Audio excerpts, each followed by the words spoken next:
Chapter 6, Firket. June 7, 1896.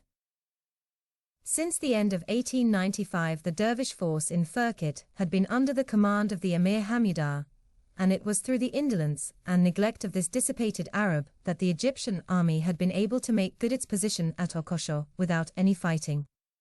Week after week the convoys had straggled unmolested through the difficult country between Saras and the advanced base. No attack had been made upon the brigade at Okosho. No enterprise was directed against its communications. This fatal inactivity did not pass unnoticed by Wad Bishara, the governor of Dormola, but although he was nominally in supreme command of all the dervish forces in the province, he had hardly any means of enforcing his authority. His rebukes and exhortations, however, gradually roused Hamidar, and during May 2 or 3 minor raids were planned and executed, and the Egyptian position at Okosho was several times reconnoitered. Bishara remained unsatisfied, and at length, despairing of infusing energy into Hamidar, he ordered his subordinate Osman Azrak to supersede him. Osman was a dervish of very different type. He was a fanatical and devoted believer in the Mahdi, and a loyal follower of the Khalifa. For many years he had served on the northern frontier of the Dervish Empire, and his name was well known to the Egyptian government as the contriver of the most daring and the most brutal raids. His cruelty to the wretched inhabitants of the border villages had excluded him from all hope of mercy should he ever fall into the hands of the enemy. His crafty skill, however, protected him, and among the emirs gathered at Firket there was none whose death would have given greater satisfaction to the military authorities than the man who was now to replace Hamidar. Whether Osman Azrak had actually assumed command on the 6th of June is uncertain. It seems more likely that Hamidar declined to admit his right, and that the matter still stood in dispute. But in any case Osman was determined to justify his appointment by his activity, and about midday he started from the camp at Firket, and accompanied by a strong patrol of camelmen, set out to reconnoiter Okosho. Moving cautiously, he arrived unperceived within sight of the position at about 3 o'clock in the afternoon. The columns which were to storm Firket at dawn were then actually parading. But the clouds of dust which the high wind drove across, or whirled about the camp obscured the view, and the dervish could distinguish nothing unusual. He therefore made the customary pentagonal mark on the sand to ensure good luck, and so returned to Firket to renew his dispute with Hamidar, bearing the reassuring news that the Turks lay quiet. The force which the Sirdar had concentrated for the capture of Firket amounted to about 9,000 men, and was organized as follows: Commander-in-Chief, the Sirdar, the Infantry Division, Colonel Hunter commanding 1st Brigade, Major Lewis, 3rd Egyptians, 4th Egyptians, 10th Sudanese. 2nd Brigade, Major MacDonald, 9th Sudanese, 11th Sudanese, 12th Sudanese, 13th Sudanese. 3rd Brigade, Major Maxwell, 2nd Egyptians, 7th Egyptians, 8th Egyptians. Mounted Forces, Major Byrne Murdoch Egyptian Cavalry. 7 Squadrons Camel Corps. 8 Companies Artillery Horse Artillery. 1 Battery Field Artillery. 2 Batteries Maxim Guns. 1 Battery. 2 roads led from Okosho to Firket, one by the bank of the river, the other inland and along the projected railway line. The Sirdar determined to avail himself of both. The force was therefore divided into 2 columns. The main column, under command of the Sirdar, was to move by the river road, and consisted of the infantry division, the field artillery, and the Maxim guns.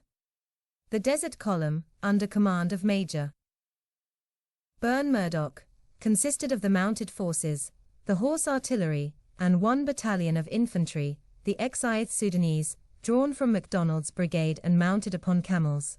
In all about 2,000 men.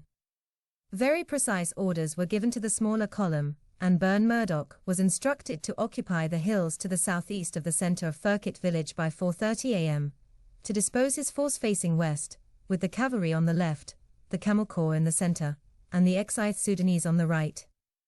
The only point left to his discretion was the position to be occupied by the horse battery. He was especially warned not to come under the fire of the main infantry force. As soon as the enemy should be routed, the 8th Sudanese were to return to the Sirdar. The cavalry, and horse artillery were to pursue their objective being, firstly, Koika, and, secondly, Swada. The infantry column began to march out of Okosho at 3:30 in the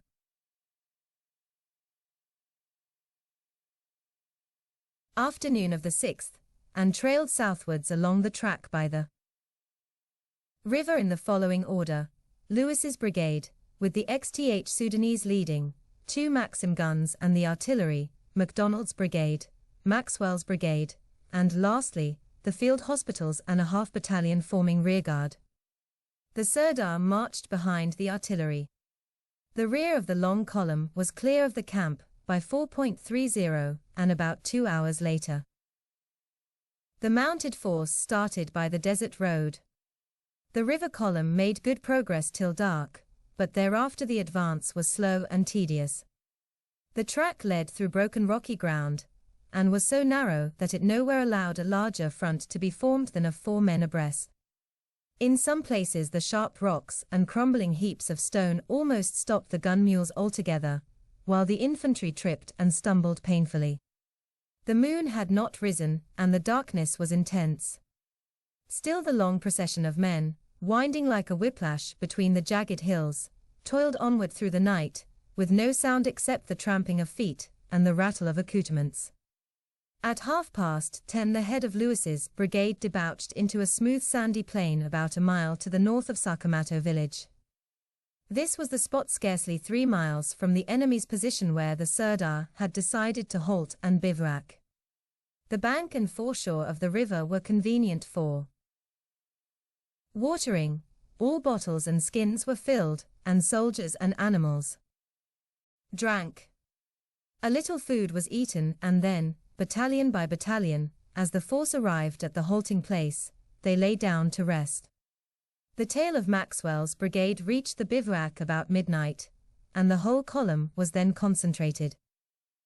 Meanwhile the mounted force were also on their way. Like the river column, they were disordered by the broken ground, and the 8th Sudanese, who were unused to camel riding and mounted only on transport saddles, were soon wearied. After 1 o'clock many men, both in the camel corps and in the battalion, fell asleep on their camels, and the officers had great difficulty in keeping them awake. However, the force reached their point of concentration about 3 miles to the southeast of Firkit at 2:45. Here the 8th Sudanese dismounted from their camels, and became again a fighting unit. Leaving the extra camels under a guard, Major Byrne Murdoch then advanced towards his appointed position on the hills overlooking Firkit. The Sirdar moved on again, with the infantry, at 2:30. The moon had risen over the rocks to the left of the line of march, but it was only a thin crescent and did not give much light. The very worst part of the whole track was encountered immediately the bivouac was left, and the column of nearly 6,000 men had to trickle through one narrow place in single file. There were already signs of the approach of dawn. The dervish camp was near. The Sirdar and his staff began to look anxious. He sent many messages to the leading battalions to hurry, and the soldiers, although now very weary, ran and scrambled through the difficult passage like sheep crowding through a gate. By 4 o'clock the leading brigade had cleared the obstacle, and the most critical moment seemed to have passed. Suddenly, a mile to the southward, rose the sound of the beating of drums. Everyone held his breath. The dervishes were prepared. Perhaps they would attack the column before it could deploy. Then the sound died away, and but for the clatter of the marching columns all was again silent. It was no alarm, but only the call to the morning prayer, and the dervishes, still ignorant that their enemies approached and that swift destruction was upon them, trooped from their huts to obey the pious summons. The great mass of Firkit mountain, still dark in the half-light, now rose up on the left of the line of march. Between it and the river stretched a narrow strip of scrub-covered ground, and here, though obstructed by the long grass, bushes, palm trees, and holes, the leading brigade was ordered to deploy. There was, however, as yet only room for the XTH Sudanese to form line, and the 3rd and 4th Egyptians contented themselves with widening to column of companies, the 3rd in rear of the right of the XTH, the 4th in rear of the center. The force now began to emerge from the narrow space between the hills and the river, and debouch into open country. As the space widened, number 1 field battery came into line on the left, and number 2 on the right of the XTH Sudanese. A swell of ground hid Firkit village, though it was known to be within a mile, and it was now daylight. Still there was no sign that the dervishes were prepared. It seemed scarcely possible to believe that the advance had not yet been discovered. The silence seemed to forebode some unexpected attack. The leading brigade and guns halted for a few minutes to allow MacDonald to form his battalions from 4s into column of companies. Then at 5 o'clock the advance was resumed, and at this moment from the shoulder of Firkit Mountain there rang out a solitary shot. The dervish outposts had at last learned their danger. Several other shots followed in quick succession, and were answered by a volley from the XTH, and then from far away to the southeast came the report of a field gun. The horse artillery battery had come into action. The operation of the 2 columns was simultaneous. The surprise of the enemy was complete. The great object was now to push on and deploy as fast as possible. The popping of musketry broke out from many points, and the repeated explosions of the horse battery added to the eager excitement of the troops. For what is more thrilling than the sudden and swift development of an attack at dawn? The XTH Sudanese had now reached the top of the rise, which had hidden Firkit, and the whole scene came into view. To the right front the village of Firkit stretched by the side of the river, a confusion of mud houses nearly a mile in length and perhaps 300 yards broad. On the landward side the tents and straw shelters of the dervish force showed white and yellow. A system of mud walls and loopholed houses strengthened the northern end of the village. Behind it as a background stood lines and clusters of palm trees, through which the broad river and the masts of the Arab boats might be seen. In front of the troops, but a little to their left, rose a low rocky ridge, surmounted with flags and defended by a stone breastwork running along its base. Across the open space between the village and the hill hundreds of dervishes on horse and on foot were hurrying to man their defenses, and others scrambled up the rocks to see for themselves the numbers of the enemy. Scores of little puffs of smoke already speckled the black rocks of the ridge and the brown houses of the village. The attack developed very rapidly. The narrow passage between the mountain and the river poured forth its brigades and battalions, and the firing line stretched away to the right and left with extraordinary speed. The XTH Sudanese opened fire on the village as soon as they topped the rise.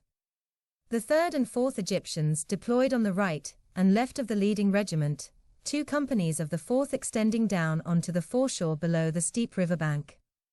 Peake's battery, number 1, and the Maxim guns, coming into action from a spur of Firkit Mountain, began to fire over the heads of the advancing infantry.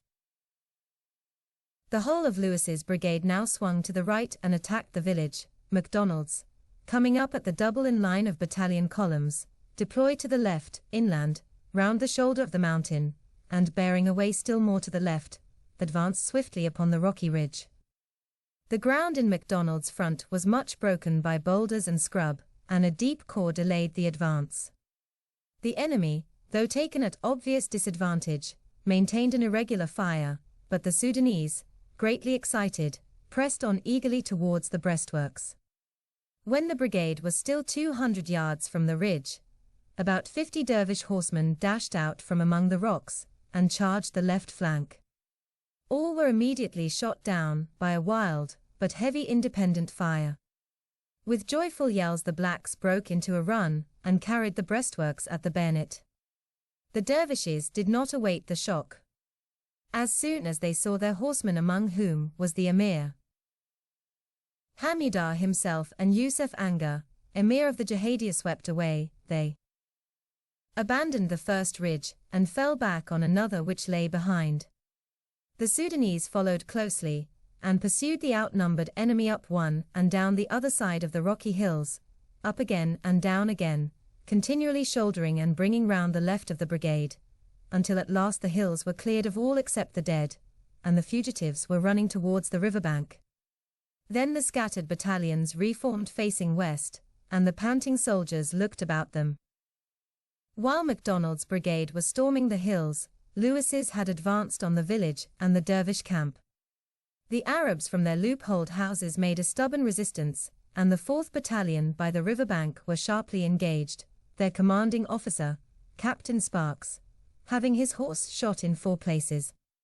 Encouraged by their enormous superiority in number and weapons, the Egyptians showed considerable zeal in the attack, and their conduct on this occasion was regarded as a very happy augury for the war, of which this was the first general engagement.